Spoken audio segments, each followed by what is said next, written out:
Judge is stupid. I'm sorry to say like that. But how can you be in a court and they bring you somebody who has been tortured and is yelling and suffering, and you cannot allow that person to go to a hospital because you fear for losing a job? You Ugandans, you have become hopeless, you have become powerless, you have surrendered to nothing, and the nation is going. But I think one of these days, you never know what may happen to this country.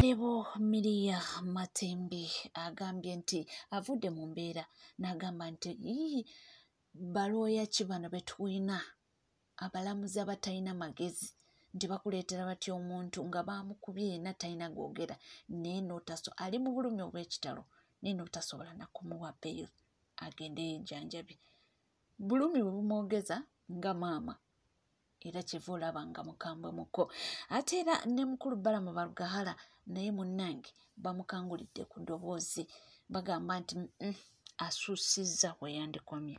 Egendereza ennyo nga addressinga omukulembeze w'abantu Balamu. You never equate to Bobi Wine. Tosobolera ddayira tolisobola Balamu.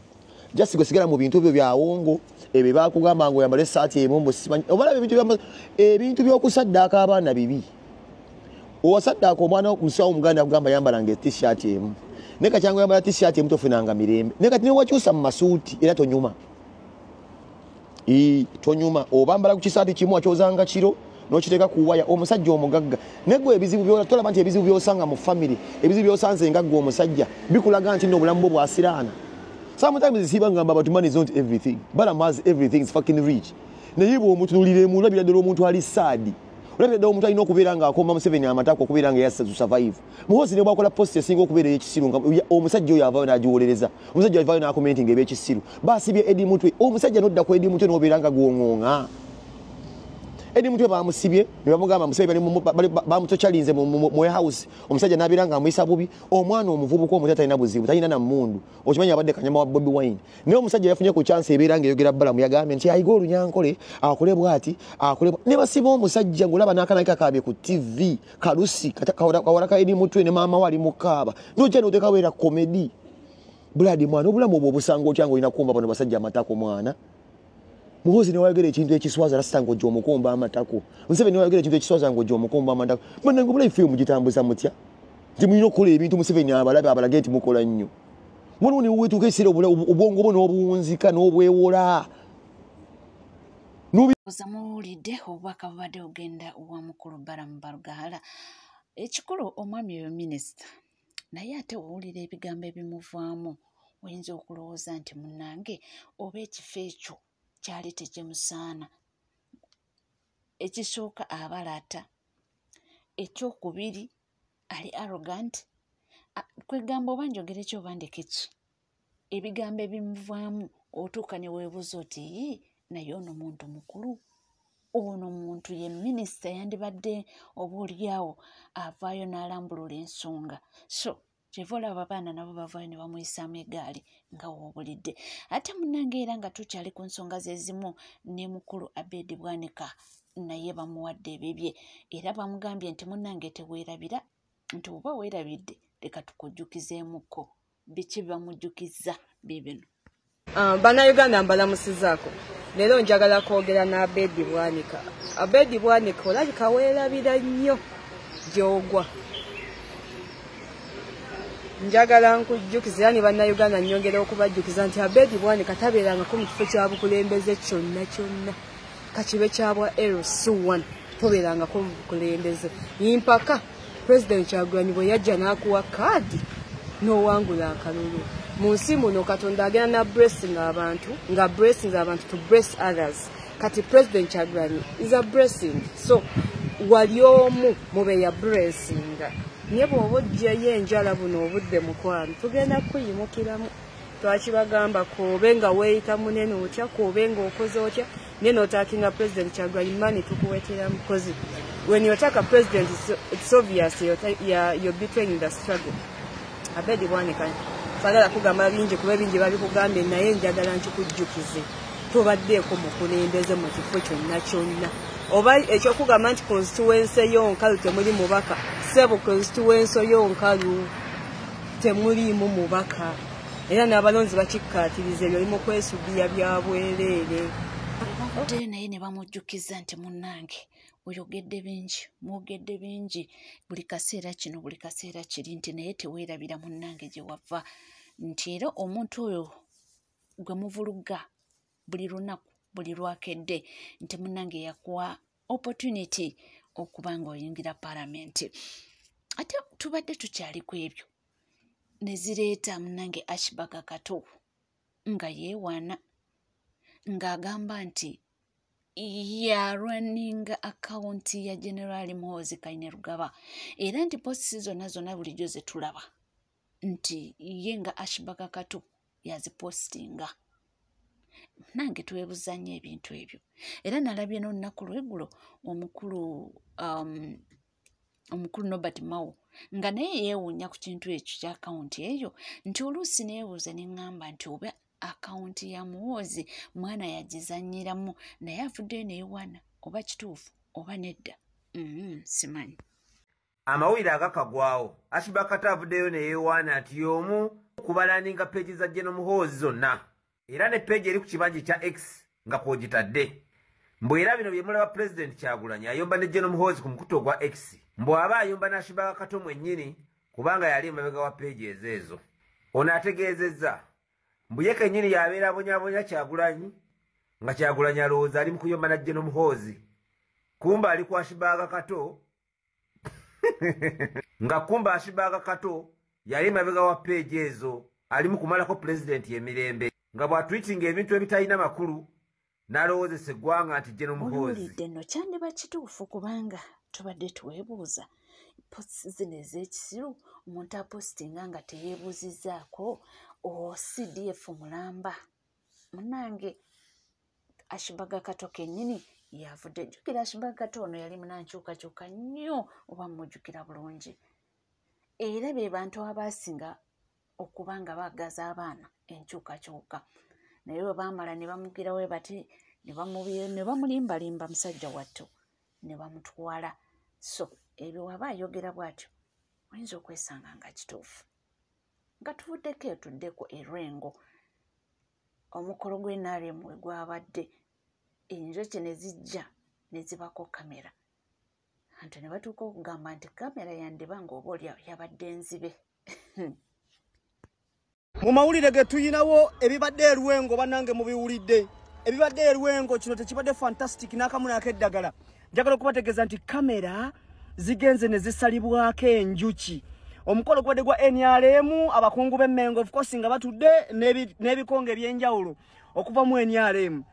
Kamera ssebo enjuki zisazeeko kamera eza TV ez'enjawulo lwakuba yabukedde esigadde ekyakwata ne simanyi logic ali luddawo abamanyi ebyenjuki obulungi mu mbuulire kiva ku ki kamera ebanzibe kamera enjuki ne zijja ne zisalako kamera ne zigibikka ne yamwe temujja bikwatayo kamera yebeera enzibe yebeera ki nenjala bategeeza nti abaagala okumanya ebisingawo kamera za Bukedde TV zo zisigadde zikwata simanyi ekyo kyalisa abantu nga beebuuza kamera yabadde ki kamera bagibbye enjuki waliwo eyazisindise nga taagala bakavaringa omukolo ogwo kwegamba naffe twasigadde awo nga twebuuza ate nga era tweyongera okulaba ebigenda mu maaso n'eno mu ggwanga Uganda munnange obubenje bufuuse bubenje ajuzi wano twalaba ebbaasi ya wayiwayi ng'egudde era netta abantu munnange era n'endala yavuddewo andabye ebibuuzo nga bingi era abantu ne batuuka okwebuuza ye abange ani nannyini kampuni eno y'ebbaasi zino eza wayiwayi era nga ekibuuzo kibadde kyebuuzibwa abaffe kiva ku ki kuvugisa kimama kuvuga nniima butafaayo kikikyo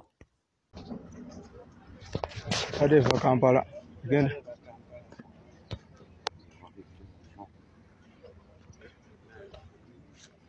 sawe tewakoseddwa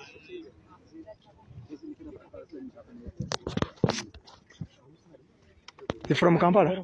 No, from Kampala, yes. This is going where? To Koboko or Yumbe? Going to Koboko.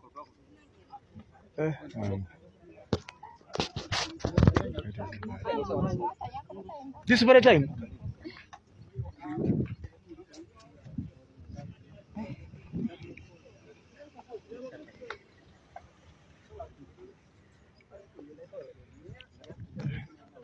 ebadde genda Koboko nga kibi basi ya wayiwayi ebadde va Kampala nga edda Koboko. Ebyo munnanga mawulire agatambula mu ggwanga Uganda naye nga si malungi. Obubenje bufuuse obubenje naye tetunamanya buva ku ki, oba nvuga mbi oba baasi ze zitali mu mbeera ennungi, awo tetumanyi. Tulindirire ekinaaba kivuddeyo kyetugenda naffe okubanga oli atubatuusaako. Twabadde tukyali ya munnange nezireeta Pastor Mondo n'atukakasa nti Half London ssaawa yonna akomezebwawo mu Uganda. Ate era n'atukakasa nti Wuma Lukiseka ali ku musaala gwa gavumenti, nti era buli kimu kyakola ali mu kukyankalanya just naye nga asasulwa buli mwezi. Wuma Lukiseka avuddeyo n'amwanukula. Mu bigambo bye ayogedde bw'ati. Half London mukwate yawedde. Half London bagenda mukwata. Bagenda kumudeportinga. Ekyo kikirizibwa kigaane. They are in talks with the government of South Africa. Tafairi nga kubeera asayiramu. Ya bwaka bwasi. Talina fayiro mu home office. Ekyo twakitegedde. Half London awedde. Amawulire gina akasembayo okufuna ekibingi ekisooka bakidispatchinze ekinoonya Half London. Half London oli mufu. Oli muyipye bakuleeta. Bamuleeta. Half London bamuleeta. Half London is being brought. Half London bagenda muleeta. Mu nnaku ndala nnyo ntono nnyo mujja kumulaba nga bw'ali. Ako kadingo ke baakozaawo ne beekwasa ka video mbu bamukutte. Babadde bategeeza message yabadde egenda nti we are bringing Half London. Half London bamuleeta. Oyo asooka. Ate tebaagala Kiseka moto. Kiseka tina kye bamwagaza. Baagala Half London. Half London yadda ssente za gavumenti. Ezo yazirya. Ne risiti tugirina. Ne ssente ze baakasembayo kumuweereza zirina. Jeno w'eggulu yawaako Wuma Lukiseka ssente. Ekyo kyo nkimanyi. Bakujjene lindako. Jeno w'eggulu yamuwaako ku ssente. Wuma Lukiseka w'NRM. Wuma Lukiseka w'NRM. Anti nze nkubuulira. It is. Essente ze baasindika. Nga 14 zizino wano. Reference number ya Western Union is MTZN SUR 334 SFA 6. Njirina yino. Mubuuze nti Mondo yakusindikide ku sente. Sorry, Muhumuza yakusindikide ku sente. Mondo yayogedde. Ave yabyegane. Eyo risiti Wuma Lukiseka kwe bamuweera ssente. Ekyo nkyogedde mbawadde reference, you can record that. Wuma Lukiseka is on the government payroll. Ate Wuma Lukiseka tozikiza muliro. Genda maaso n'okuvuma. Naye mwe mugenda kugwa eddalu olunaku lumu. Ekyo nkibabuulira. Oŋŋambye nkolera mukamaawo era mukamaawo ampa ssente ne lisiiti ozijjeeyo. Lwaki okwata ebyama bya bakamaabo biteeka ku media? Ekyo kyekibuuzo. Ogambye ogenda kukwata Half London. Anaazina takumba. Lwaki omulabula? Lwaki omulabula bagenda kumukwata? Mulowooza tetutegeera. Mulowooza tetulina magezi. Ebyo mubyogeredde emyaka emeka.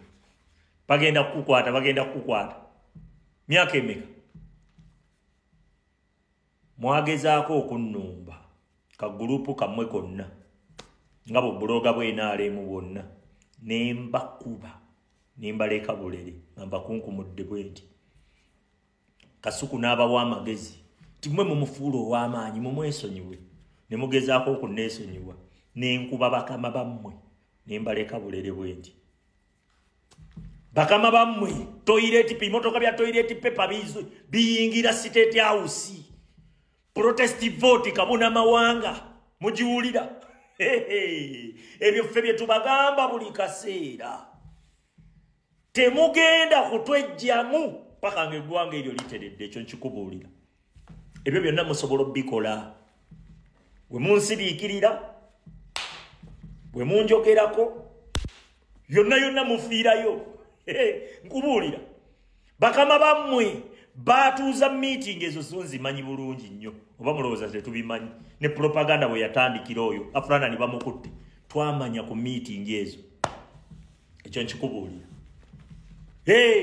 obusajja kiki nga balama mulya buli ssente z'abasajja naye ate message etambula obasajja gavumenti bagitwala kiki ne mukomawo mukomyewo n'oyo propaganda ow'ekisiro oyo mwamukoladde emyaka gyandi kulimba giri emikadde Bobi akolera mu 7 Babi bamusanze mu State House oyo ye propaganda gwe mukola ku bantu be mulemereddwa mugezezzaako biganye eno revolution temusobola gizikiza ekyo tukibagamba ebbanga lyonna buli we mugezaako mufiira mu firimu buli we mugezaako mufiira mu firimu musajja omukulu ayimiridde mbw ajjayo lisiiti n'omutwe ogumulinga nga baaluuni alinga gwe bapikamu omukka omutwe ogumulinga endomola zino zikapipa ez'omu byalo mbuyino lisiiti ogirabye lisiiti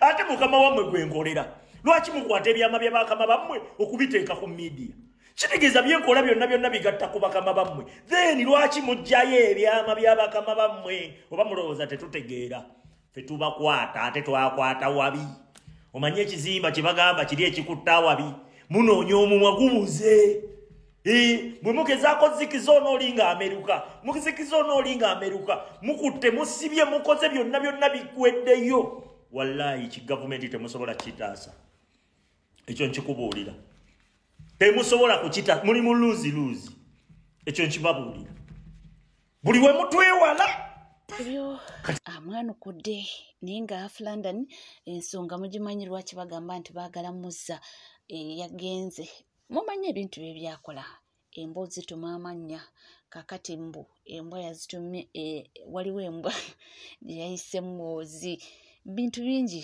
muzze mulaba byakola era mbu ebyo yazimu ku ebyo ebigenda kuvaako okulaba nga Half London akomezebwawo waneno mu ggwanga Uganda nga tuvuddeko omunnange twalaba wano juzi Beatrice babadde n'ekivulu era nga show yaabwe yatambudde bulungi twalabye omukyala Rema Namakula ng'abojja omuziki oluyimba lwabwe lwagutujja buli omu n'agamba kyekyo naye upcoming musicians bacomplaininga era bagamba nti tebabawadde ka chance nabo okuyimbako era bagamba nti mu butuufu bandibalese nako ke ka chance nti kubanga nabo bwe baali bakyali ba upcoming abayimbi abanene babawanga ka chance ne baperformingako ndabyeko so omusi babiri nga bacomplaininga nti ba bouncers tebabaganya abaddeyo ekivulu kyatambudde kitya ekivulu kyatambudde obi kuba saafu gye mukisa guyimba abasajja abansindise kibawunsa kino ekinene ekiwanvu kyansitudde muganda wange nekinsawuka ebbali nabadde nkyalikuze nagenze muganda nga nk'ekicumi kye bamukola ne bagamba waliwo kino ono omusajja alina bidredi agambye teri upcoming akirizibwa kuyimba ne bamugana batugana ffenna omusajja nabadde tuwadde omukisa ne tuyimbako ne ako kino ina hiti bamuganye kugaye bamuganye teri upcoming yalinye ku stage abasajja bali selfish ne wagenze ngogenze bakuba nabaddeyo angenze bakuba akabasola kibiki musajja yansindise n'omukono guno sofa mpuli agunuma omusajja yansindise kyokka imagine yasindise omwana omutazi okuyimba nansindika manje navudde nansindika ate kivulu kyabadde kyaba Beatrice ne nabo bayimba ku bitali byabwe bayimba ku bitali byabwe King Sawa yategeka ekivulu buli upcoming yayimba shegera abayimbi bayimba ne bo kugamba bayagaliza tosobola kweyimirizawo kintu wekka banyiga shegera singa batulese ne tugenda ku stage ne tuyimba naffe nosanyusa kuba ne bagamba mwana wuuyo Baraka Music Uganda atukubyemu ako kimi wuuyo gw'okutega obba nebeyagaliza bokka byebyo kubanga nalabyeko n'omuyimbi omulala naye ng'acomplaininga ng'agamba nti nedda si bwe kisaanidde okubeera nti bandi babadde nga bawa chance ba upcoming artists nabo ne babaako ne baperformingako mu lujjudde lw'abantu abo kubanga nabo nti ba Beatrice once upon a time bali kuba upcoming. Ninga oli ku NCK TV kugamba munange nti tewerabira kubanga subscribinga bubanga obadde tonaba ringinga that notification bell sharing liking ebisigadde butereva mawulire nja kubanga nga kuwa era nja kubanga nga kutuusa kuwona woli wona wasinzidde sigala naffe tuva.